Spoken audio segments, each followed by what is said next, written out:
So, yeah, here's your combat map, guys. Oh my god.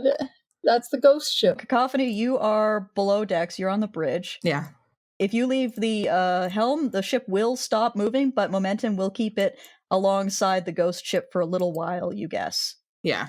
And then I gotta put Mr. Hurst on the deck. Ooh, and look he's a at big him. boy, Hi, so- Mr. Hurst. He's a big old piggy Meg. He's a big I old want to be near him. He's a big old hippo man. Jilliana, whereabouts are you on the deck? I'm gonna be like, I was probably looking out, leaning over the deck, looking at the ship. So I'm probably gonna be about mid deck.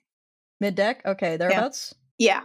And Alviva, whereabouts are you? Yeah, next to Juliana. I've come up the cargo hold with my nicely sharpened, cleaned weapons, standing next to Juliana, ready to take on whatever comes my way there. Cool. Real quick, I just wanted to double check on, just for my sake, which is the front. The bow is the bridge. So where Cacophony is, that's the bow of the ship. Okay, so when the ship is moving, it is moving basically in the direction that the chair and the bridge is facing. Generally, yes. Okay. Unless, it can move anywhere in 3 dimensions, as long as Cacophony wants it to. So it can go backwards if she so chooses. Right. So on this map, where Mr. Hurst is, the bottom, that's port, and then the side closest to the ship, to the ghost ship, that's starboard. Yes. Okay, so, everyone, roll initiative. Roll initiative. 19. 19? Okay. I also got 19. We're just rolling the same today, Jill. I guess. We're attuned. It's all that ship steering. That's the ship steering. For the sake of breaking the tie, Cacophony, what's your dexterity score? My dex mod is 5. Yeah, way better. So Dexterity 19. score. 19. Okay. So, Jilliana, you rolled 19. What's your dexterity score? Yeah, and my dex mod is 1, so my dex is 12. 12. Finn, by the way, is staying below dex because he's squishy. He's a tiny little baby.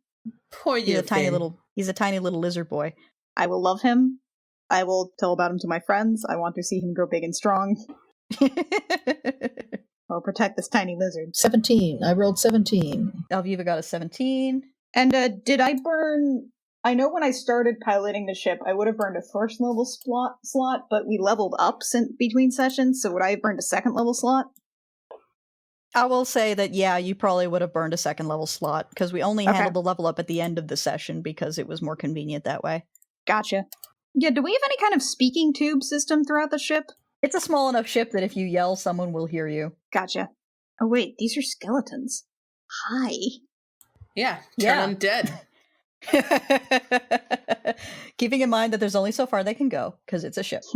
But as you're approaching, you also see, from below decks, you see a sort of, it almost looks like a zombie, except it doesn't appear to be rotting nearly as much, but the skin is sort of shrunken to the frame. Long, lank hair, appears to be some kind of sorcerer's robes being worn. You did hear Alana say to focus fire on anything that looks like a wizard. Well, he looks different enough to be a wizard. Yeah. So, but we are starting with the mysterious undead white figure. So, he's at the top of the order. So how are we attacking these guys if they're on another ship? Ranged attacks, or we will see. You did see them firing harpoon lines, so... We're in an enclosed ship. How am I going to shoot an arrow at anybody? Aren't we on a deck? You're on a deck. In You're space? on the upper deck. How are we Yes. breathing? Good question. Good question. Spelljammer. Okay. I believe, now correct me if I'm wrong, but the way you explained it to me, Kid, is that we basically have there's basically a big bubble of air around the ship. Yeah. When the ship left your world's atmosphere, it pulled with it an air envelope that is going to last for a period of time, probably long enough to reach the spaceport, since Alana doesn't seem concerned about it. And my arrows will penetrate this space bubble or burst it? It will penetrate. In fact, the 2 ships are close enough that their air envelopes are actually intersecting at the moment. Oh, okay.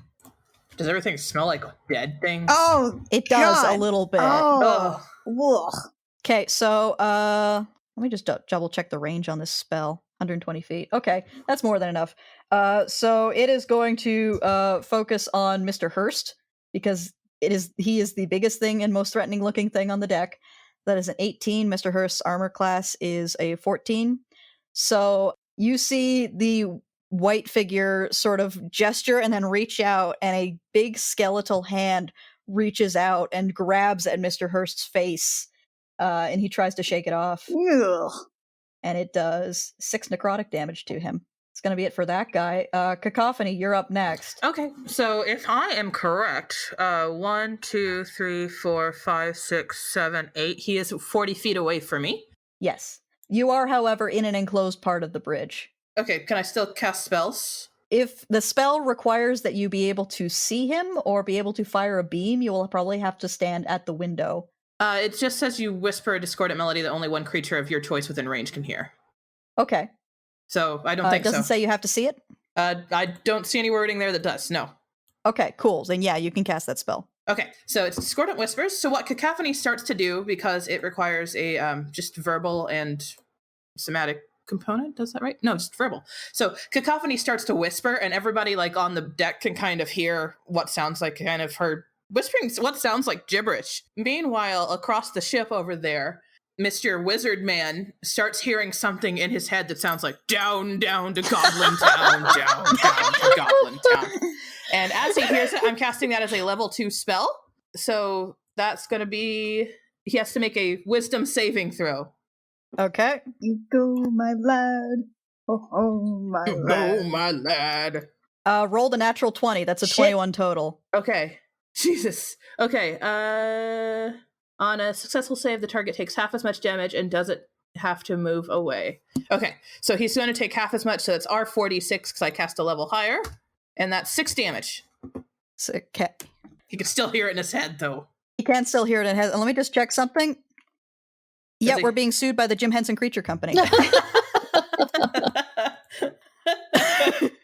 Wait, Jim Henson? No. This is no. Now we're being sued by Rankin Bass. Oh, We're right. being sued by Rankin Bass. Yeah. Okay. Is that your turn? That's my turn. Do I have one other thing I can do.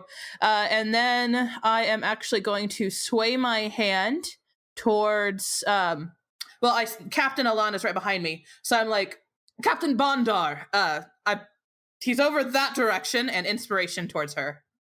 Okay, cool. So that's a 1d6? Yeah. Okay. Jilliana, you're up. I'm gonna go for. I'm gonna target that guy that just the most dangerous looking one who just attacked us with a big skeleton hand. Okay. I'm gonna cast Guiding Bolt. Okay. That range on that's what, 120 feet? 120. Yep. Yeah, that'll reach. Alrighty. Down to Goblin. See, I figured if you really wanted to torture him, you would have started playing The Greatest Adventure. I could have done that. Okay, that is a 16. 16 to hit? Yes. 16 hits, roll damage. Yeah, let's cap this at a level 2. What the hell? Hell yeah. 11 radiant damage. Okay, plus the 3 from the original roll. Well, oh yeah, so that does take a So that's 14 radiant damage total, which oof. yeah. And also, I imagine he's like weak to radiant because he's undead. He's not weak to radiant, but he doesn't have any resistances to it. Ooh. Yeah, he takes that guiding bolt and he is not happy about it. He immediately turns his glare right on you, Juliana. Juliana just sort of like brandishes her hammer and just sort of glowers at him. I don't know. Juliana does the 2 fingers at her eyes and points at him. And is that your turn? Yeah, I think that is going to be my turn. Okay, up next is Mr. Hurst. Mr. Hurst! He's got a shotgun. Yeah, he is going to 1, 2, 3. Yeah, that's enough.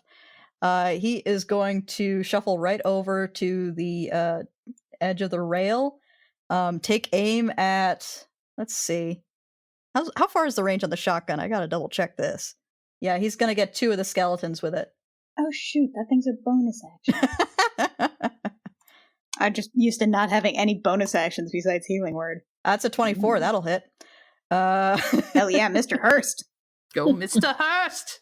So that is 3 piercing to each of them. I'm just going to double check. He's our favorite giant hippo man. H-U-R-S-T. Mr. Hurst is fine by me. And yeah, he pulls out a much larger, much heavier looking version of Captain Bondar's gun and just opens fire, and there's this roar as a blast hits 2 of these skeletons. They're still standing, but they did not like that. Those things are amazingly loud. And I think that's all Mr. Hurst has got at the moment. So up next is Alviva. Okay, well, I'm trying to remember. You do have advantage on the skeletons because they have not acted yet. Yeah, that's what I was thinking. But from where I am, can I reach anything with my? Yeah, you can hit with your longbow really easy. The range on your longbow is disgusting. It is it? Okay. And none of these guys are standing within 5 feet of each other, so Hordebreaker would not apply, unfortunately. Okay. Unless you shot at the skeleton and the white. Well, I think the skeleton is the kind of leader, right? The white at the back of the ship is the leader, yeah, and there's a skeleton next to him. So you would be able to get 2 shots on those guys with Hordebreaker. Oh, it's white, like W-I-G-H-T. I just realized that. I'm sorry. He is also very pale, I'm sure. He's also very pale. Okay, let's do that. Okay, so I have a bad history with whites in D&D. Dear white guys. So which one do you want to shoot at first? The white guy. Okay, so roll your attack with the longbow. Advantage or just normal? For this guy, he has acted, so this one's not with advantage, but the next one against the skeleton will be. Okay. That's an 11. His armor class is 14, so that does not hit. Yeah. Let me just check the rules on Hordebreaker, whether it has to be an attack or a hit. Yeah, it's just make a weapon attack, so you still get the second attack against that skeleton, and that one will be with advantage. Okay. How's that? That's 18, so that's 11 piercing damage. Hell yeah. That's a good hit. That skeleton is barely hanging on. Okay, somebody else is gonna have to finish him off. You also have, if you want to cast Hunter's Mark on the white, that would give you a bonus to damage against him, and that would be a bonus action. Hunter's Mark? Yeah, that's one of your spells. Oh, whereabouts is that? Under the bit that has like your name and your class and everything, there's 3 buttons that say Core, Bio, and Spells. Spells, yes. Hunter's and Mark. One of those is Hunter's Mark. Cast at what level? First. You only have first level spells. Okay, there we go. That white is now marked, so when you hit him with a weapon attack, you do an extra 1d6 damage to him. Okay, good. So can I take this guy out, or is it up to somebody else? It's up to somebody else now. That would be the end of your turn. All right. I did my part, guys. I'll say. Next up is the skeletons. They are going to pull back these incredibly large crossbows they have with what appear to be grappling hooks on them and fire at the ship. Oh, dear. Are they going to board? They do appear to be attempting to board, so... Oh, dear. Bring it, guys. We're more threatening in person. Oh, I like it. You want Mr. Hurst in your face? Come at him. He'll hug you to death. Okay, first one hits. Second one, the 10. That's not going to hit. Doesn't manage to dig into the side of the ship. Third one, that is a hit. Fourth one, that's not going to hit. That one just kind of sails off in the exact wrong direction. That skeleton is not very talented. He's not a good shooty skeleton. And that's a natural 1. So that one, the skeleton actually kind of slips on a rope, fires straight up, and the grappling hook just goes up and then straight back down and just hits the deck of his own ship. He grappled his own deck? Okay. He's going to hear about that. Okay, and with that, the skeletons are going to use the skeletons in front of lines are going to use their movement to try and get across. However, they have to go at half speed because they're balancing. Just standing over the void of space. Yeah, so there are now 2 skeletons trying to cross these lines, and just kind of oh God, I lost the word. Spider monkeys? Balance rope, tightrope. They're tightrope walking across these lines on your ship, and they're skeletons, so they don't seem to really be they don't care. They're not worried about it, but they are kind of wobbling precariously on these lines. God, you guys, Spelljammer is really stupid. So they're just tightrope walking over the void of space. Up next is Alana. She is a little worried about how close that skeleton is to Mr. Hurst, so she is going to take a dead-eye shot at that one. And remember her D6 if she needs it. Yes. She has given herself advantage by spending a grit point, so That's a 24. That'll hit. And has 11 damage, which is enough to finish that skeleton off. Yay! She manages to put a bullet right through its skull, and it just kind of topples off the line. Meow. Hell yeah.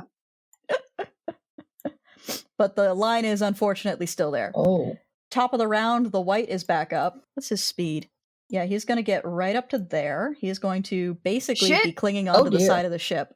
He's very fast. He's very fast. Did he just jump over the other skeleton? Basically, yeah. He's a very speedy, very agile undead, which is a little alarming to see, is to see a walking corpse move that fast. Ooh. Yeah, he's going to take 2 shots with his longbow at the cleric, although because Mr. Hurst is standing in front of you, you have half cover. So you have a +2 bonus to AC. Cool. But he's seen the cleric, and he got a bit of a hit from the cleric, so he's not happy about it. So what's your AC? 17 + 2? Yeah, so it's 19. 19. Okay, first longbow shot misses. Just kind of thuds uselessly off of Mr. Hurst's shoulder. It doesn't seem to penetrate. Second one is a natural 1, so that just twangs off in an entirely different direction. He's having a difficulty balancing on this tightrope. Yeah, his aim is off. Yeah. And that's the end of his turn. So up next is Cacophony. You now see clinging to the window of the bridge, this undead type dude. Okay. I'm actually going to be doing 2 things. One for my bonus, one for my standard. Okay. Since I'm going to actually start with another Dissonant Whispers, so before I describe what's happening, I need if you can roll his wisdom save, just so I know how badass it is. Understood. Okay, that's a 19. He saves. Okay, so it's only half there. So always look on the bright side of life is what he hears. No one else can actually hear this. They just hear the whispers. So that is going to be 3d6, because I'm not going to expend. I don't have any higher levels to expend anymore. So that's 6 damage. And then as my second action, rather abruptly, something seems to happen to Cacophony. 1 second, I'm trying to hit Dissonant Whispers so I can note it down as using a first level spell slot. And as this happens, she suddenly seems to kind of start glowing, like there's an aura sparkling up around her. Think in an anime when suddenly the Bishonen suddenly gets like Sakura blossoms raining down around him and he gleams. You're killing me. Gleam in his You're eye. killing me. God. Sakura blossoms. You're killing me. Is this card captors? Yes. Yes, that's what's happening right now. It's card captors, and as this happens, I spread my hands, and everybody who's on the ship. So Captain Alana, Mr. Hurst, Juliana, and Alviva. I'm reading things. Alviva all gain 5 temporary HP, and you can all move now if you want. All right then. Sorry, we get move actions or we get turns?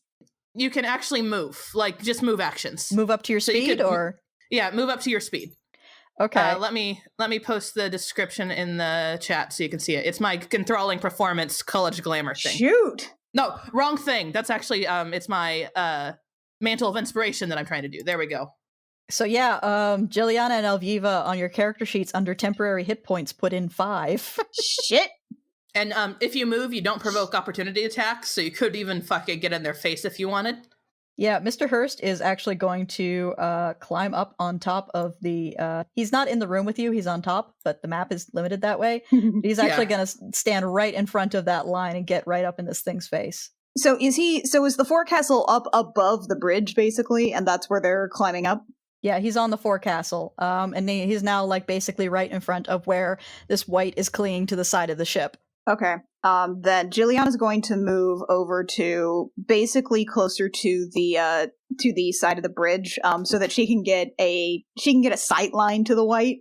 But I don't think she wants to get super in the way of Mr. Hurst. Noted. Alviva, you can move up to your speed, so up to 30 feet in any direction you wish. So you could even start, if you want to get your 2 swords on those other skeletons, you could start charging the fuck across. You could take the fight to the skeletons. I was thinking I could use my swords. Can I not sort of kind of hack at these lines? You can definitely do that on your turn, okay. unfortunately. But on your next turn, you can definitely cut that line. Okay. I wouldn't have thought of that. Okay, is that Cacophony? Is that your turn? That's my turn. Okay. My hair, and as long as you guys have your temporary HP, my hair still glitters in the wind, and I still have blossoms raining down around me. That's gonna make a mess. Mackenzie's a glamour bird, you guys. Okay. I'm so glad we started this podcast after that officially, after Glamour Bar became official. Yeah. So up next is Jilliana. All right. I'm going to take off so the white's, how's the white looking? He is pretty fucked up. Okay. I am going to lean over the side and try to take a pot shot on him with Sacred Flame. I'd say you got line of sight. If you're leaning over the side, you don't have to. Yeah. Okay. So he's got to do a dexterity saving throw? Yes. That is a 9. I'm guessing that does not save. No, I don't think it does. Okay, roll damage. Then he takes 5 radiant damage. Okay. And since he took damage on the line, he's got to make another dexterity saving throw. Yeah, he manages to stay on the line. Damn it. So is that your turn? Yeah, I think that's my turn. I feel like I'm positioned well right now. Okay. Up next is Mr. Hurst. Mr. Hurst is looking down at this dude. He just took like a necrotic something or other to the face. He's not happy about it. So he is going to headbutt him, and he's going to make it reckless to give himself advantage. Mr. Hurst? I love you, Mr. Hurst! That's a 28. He hits. Holy balls! That is 12. That is 12 bludgeoning damage. Do not make an enemy of Mr. Hurst! He does have resistance to non-magical attacks that aren't silvered, so it does only do 6 damage, but holy shit, that was a hit. So yeah, this white is not looking happy that he just took a headbutt from like a giant hippo dude. Okay, Alviva, you're up. So is this guy still hanging on, or he's on the wire, or what? He's looking really battered, but he's also like, yeah, he's looking really battered, but also he's dead, so it's kind of hard to tell. Well, then I don't think I should waste any energy on him. I think I'm more concerned about the fact that these lines are still in place and that these skeleton guys could still come over. Can I start hacking at this line that's in front of me and get rid of it? Yeah, I would say make a attack with your short swords. Okay. Short sword. Yeah, that'll do it. So you are hacking away at this rope, and as you do, it falls away from the ship and just kind of drifts off into the void. Good. That was my plan all along. Okay, so that line is no longer attached. And is that your turn? Can I go after the other one, or what can I do now? You did use your action to cut the line, so if you have a bonus action, which would be one of your offhand attacks with your swords, but if you'd have to move to get in close enough to attack someone with those. It seems to me the only line now the only way across from these two ships now is this line that's intact, right? Yes. Okay, so I'm going to move up closer to Mr. Hurst there. Okay. 6. Yeah, you can get up right next to him. Yeah, keep right there. Yep, that's good. You're up on the forecastle with him. There's a raised section at the front of the ship where he's standing, and you're now right next to him. Alrighty. Okay. And if that's your turn, it is now the skeleton's turn. Oh god, it's getting real crunchy in there. So this skeleton is going to make a dexterity check to see if he can just grab onto the side of the ship. Yeah, he manages to grab onto the side of the ship and just pull himself up, so he's now standing on the rail. Oh dear. And he is going to make an attack against Alviva. Right in front of me. Yep. That is a 6. That is not going to hit. Cool. So you're fine. The other skeletons are going to... well, this one is also going to... This one is actually looking at how crunchy it is, and he's just going to take a longbow shot at Mr. Hurst, because he's big and terrifying. That is a natural 1. That's not going to hit. Surely he smacks himself on the face at that point. You mean like... It's a 15 that is going to hit. It's 5 piercing damage to Mr. Hurst. The last one is looking around, looking at... still very wary of that cleric, and is so going to fire at Jilliana. That is a 12 against your AC. I'm pretty sure that doesn't hit. Super no. Okay. So that is the skeleton's turn. The skelly's turns. Up next is Alana, who sees that Mr. Hurst has probably got this white under control, and is going to start taking pot shots at the skeletons that are still on the ship. So this isn't going to be a dead-eye shot. This is just going to be a regular shot. 27, that'll hit. That is 12 piercing damage, which is enough to take out one of the skeletons. Yay! Good shot, Captain. And that is her turn. And up next is the White, who's directly in front of Mr. Hurst, clinging to the side of the ship, not particularly happy about this. And he is going to strike out at Mr. Hurst with his hand. That's a 21, that's going to hit. So Mr. Hurst takes 4 necrotic damage. Ooh. And he has to make a Constitution saving throw. That's an 8, that's going to fail. So Mr. Hurst's maximum hit points are reduced by 3 as well. By 4 as well. But he's still 1 above thanks to temporary HP. He is still 1 above his usual thanks to temporary HP, yeah. Yeah. That appears to be a very terrifying thing that this thing can do, is just drain the life out of people. And then is going to follow that up with a longsword attack against Mr. Hurst, which is a 17, that's going to hit. Yeah, so that is 9 slashing and 3 necrotic. Yeah, Mr. Hurst is starting to look pretty hurt by this. He's not happy about it. And that is the White's turn. Up next is Cacophony. A lot of people are standing on the forecastle above you. Yeah, can I even see the White? You can see it through the window of the ship. Basically his back end is dangling off the edge of the ship, and you can see his legs kind of in that window there. Okay, can I, so what I'm going to do is I'm going to see if I hit first. 1 second. Boop. I don't think an 11 hits, right? An 11 does not hit. Okay, well, in that case, Cacophony, attempting to aim for the White's ass, draws her hand back and jerks it forward and sends a firebolt, and it goes, like, right between its dangling legs. And then she's like, oh, well. And then she sways her other hand back, and then she calls out, Mr. Hurst, feel a little bit hardier, and healing word on Mr. Hurst. Okay. Damn it, I need to do a spell card for that. But it is 1d4 plus my modifier, which is 5. So 7 health back for Mr. Hurst. 7 health back for Mr. Hurst. Okay, and is that your turn? Yes. Jilliana, you're up. Okay. Looks like Mr. Hurst is doing a little better, so I am going to do a ranged attack on one of the skeletons still left on the ship. I'm going to do a first level guiding bolt. Okay. It's a normal a 10. 10 is not going to hit, unfortunately. Shoot fire. It just kind of goes through, like, the part of the ribcage that's just completely empty and strikes the far side of the ship. All right. And let me see. I'm going to position myself a little bit more in the middle of the ship so I can get a better eye on both of these remaining skeletons over on the other ghost ship. Okay. So let me get this straight. The guy that's right in front of me and threatening me, you ignore. I've seen you murder. You're doing good. Okay, just I trust you to kill. I trust you to kick this guy's ass 10 ways to next Tuesday. Frankly, okay. Your confidence is appreciated, if maybe not warranted entirely, but that's okay. Alviva has a thirst.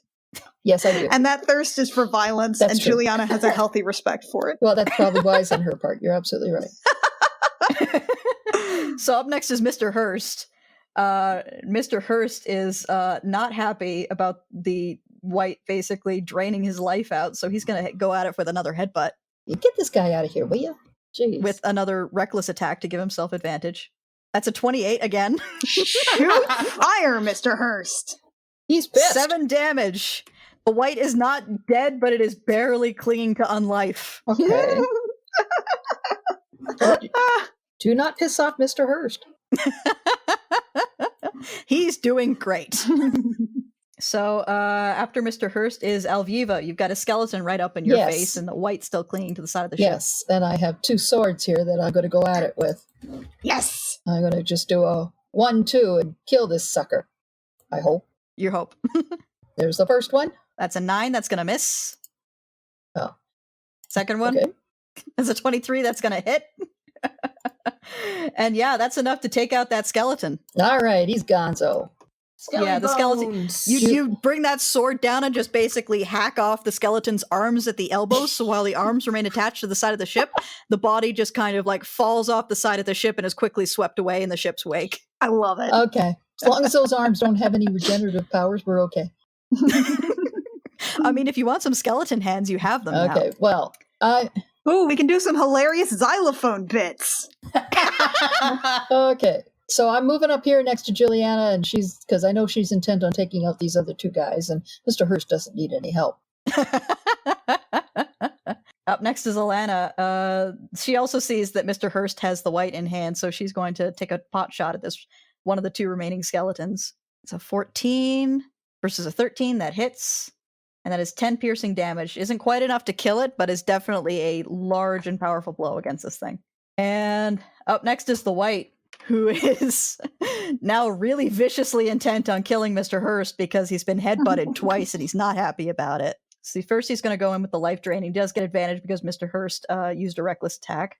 It's a 22 that's going to hit. So that's 3 necrotic damage. Mr. Hurst needs to make a constitution saving throw. That is a 17 that's going to succeed, I think. Yes, it does. Okay, so his maximum hit points are not any further reduced. However, the white is now going to go in with a longsword attack that also gets advantage. It's 17 that's going to hit. It is 9 slashing and 6 necrotic. Yarg! Mr. Hurst is tanking these blows pretty well, but he's still bleeding and not particularly happy right now. This is one stubborn dude, isn't it? Can't kill this sucker. Yeah, the undead are like that. Kind of goes with the territory, yeah. Yeah. And up next is Cacophony. So let's try that again. now with it set up on my goddamn thingy. 24. All right. Okay, so previously you had cast the firebolt and managed to shatter a hole in the window but not actually hit him. This time you shatter another hole in the window, but this time it does hit. And 7 fire damage. That's enough to kill him. He was at 1 hit point. Damn! Excellent. All right, way to go, Cacophony. Oh god. Smell. Oh, it's burning rotted flesh. Oh. Burning dead flesh. So what you then guys see is you see this bolt of fire come flying out of nowhere, hit this guy basically in the thigh, and then proceed to push him off the ship and send him flying into the ship's wake. This is followed by yet another healing word because it's a bonus action. And I used cantrip. And I used that to heal Mr. Hurst for 9. Okay. And that is basically Mr. Hurst, I do like you quite a bit. Please hang on, good sir. And then okay. So if that's your turn, Jilliana, you're up. There's still 2 skeletons left on the ghost ship. So how far away are these skeletons? The one on the left is 1, 2, 3, 4, is 20 feet away, and the one on the right is also 20 feet away. You're equidistant between the 2 of them. Great. Then I'm going to go with Bane. This is a first level spell. Up to 3 creatures of my choice that I can see within range must make charisma saving throws. Whenever a target that fails that saving throw makes an attack roll or a saving throw before the spell ends, the target must roll a d4 and subtract the number rolled from the attack roll or saving throw. So these guys are basically just getting a disadvantages for however long they are alive. Okay, so first skeleton rolls a 4. That's a no. Second skeleton rolls a 12. That's probably also a no. Correct. Okay. Charisma saving throws are good. These things have a charisma of 5. That's what I was counting on. I wasn't expecting these guys to be very suave. Okay, so that's your action. Yeah. Do you want to do anything else on your turn? Yeah, I'm just going to tide along, and I'm also going to send along a healing word over to Mr. Hurst, just to sort of stymie that. Is Bane a first level spell? Yes, it is. You're right. Okay, you can't cast 2 spells in a turn unless one of them is a cantrip. I keep forgetting that. You're right. Then in that case, well, yeah, the rest of these are probably fine. Okay, then that's just my turn then. Okay. Up next is Mr. Hurst, who he had a plan for what he was going to do on his turn. That plan's gone now, so he's going to take a minute, consider, and then he's going to dash over to the Stern Castle and get ready to shoot at that one if it's still standing by the time his next turn comes up. So up next is Elviva. Okay. So what is the condition of these 2 skeletons over here with the longbows? The one on the left is pretty wounded, and the one on the right is unharmed so far. Okay, so let's finish off the one on the left if we can with the longbow. Okay. So 17, that's 6 piercing. That is enough to finish off that skeleton, Nice. so he's dead. Or Cool. deader. He's deaderer? Deader. He's deaderer. You can also, if you want, use a bonus action to move your hunter's mark to the remaining skeleton. My hunter's mark? That's a spell, right? Yeah, that you had on the white. The white is dead, so you can move your hunter's mark to a living target. Okay. Okay, so yeah, it's moved. You don't have to burn another spell slot because you've already cast it and you've maintained concentration. Up next is Alana, who is really annoyed with this last skeleton and is going to take a dead-eye shot at it. Yeah, I don't blame her. Let's finish this off. Good thing that she did, because the first one was a 10. That's a 24. That'll hit. It's 10 piercing. Not quite enough to kill it, but it is very, very damaged. Skelly bones. And that's her turn. Up next is Cacophony. I think the only thing I have that reaches it is firebolt, but let me triple check. I don't think you that. can see it from this angle is the thing. Oh, probably not. That's true. You're inside the forecastle. In which case, I'm going to continue looking pretty. Okay. That does take a whole action. That's an intensive job.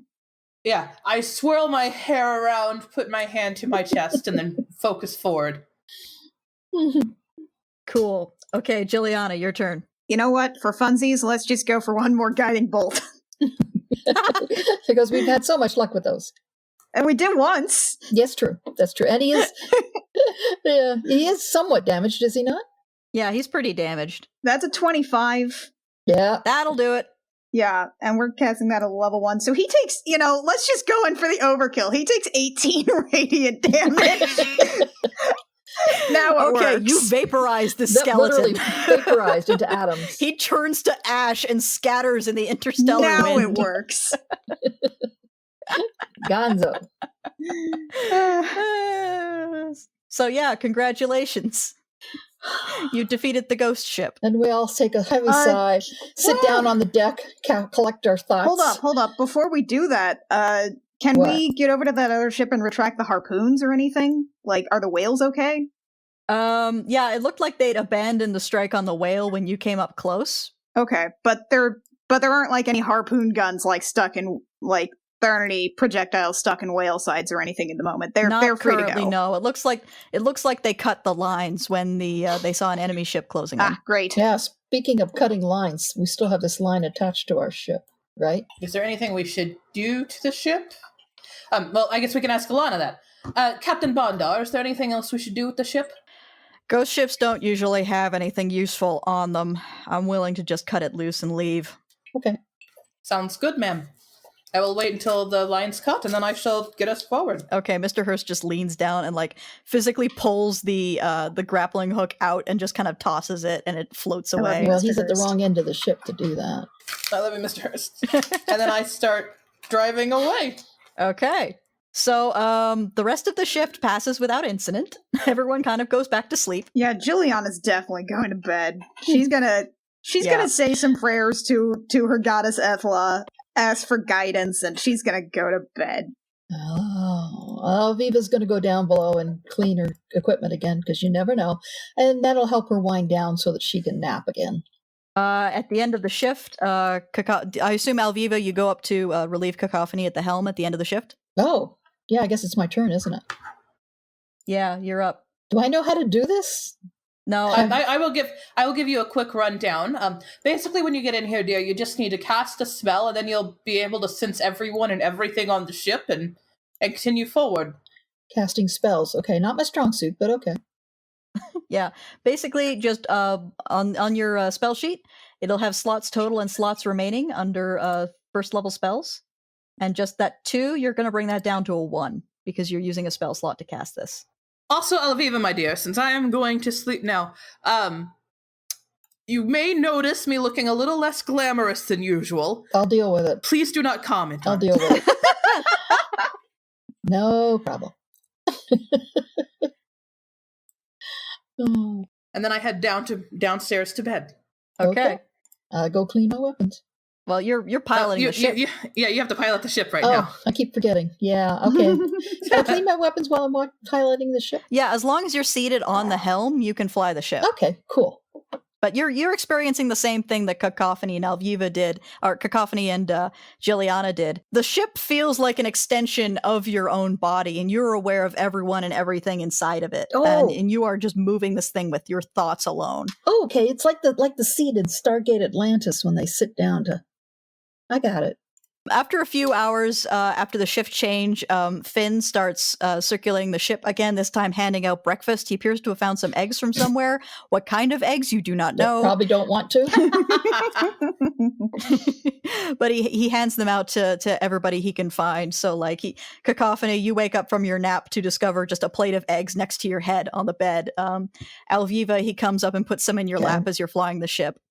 And Jilliana, he also comes and finds you and hands you some eggs as well. Juliana vaguely remembers how to sign thank you, but it's not very good. He just kind of slowly shakes his head at you and leaves. Oh my god. I choose to believe that the signs that you do know are like yes, no, please, thank you, and some kind of incredibly rude I was gonna gesture. say, you're not saying anything rude accidentally, are you? And it was probably something that like someone taught her as like may the goddess go with you. Yeah. Okay.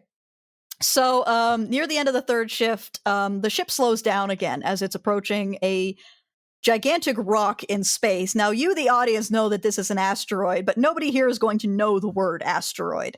All you can see is that it is a gigantic, almost moon-sized rock in space. That's and no it appears moon. to be... The first thought that creeps into your head as you're looking at this is infested. It is just covered in, like, the sprawl of a city across the top side of it. The skyline is marked by an incredibly tall watchtower, and you can see, like, dozens of ships docking and departing with this thing, and hundreds of fighters flitting around in the atmosphere, almost like they're patrolling it. Upon feeling the ship slow down, Captain Bondart came up to the top deck, and as she's looking out at it, she looks at the rest of you who've come to gathered to look at it, and she says, "Well, crew, welcome to Port Meridian."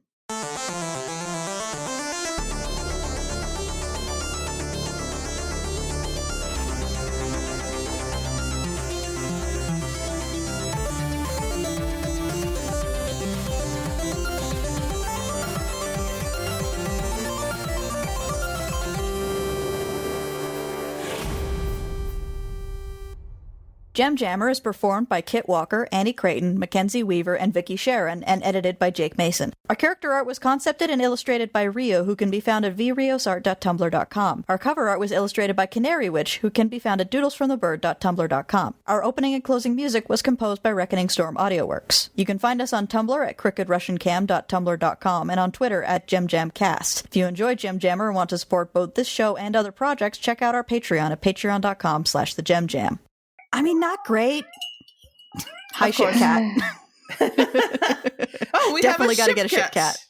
We don't yet. We'll have to. Okay. Okay. Okay. Okay. Okay.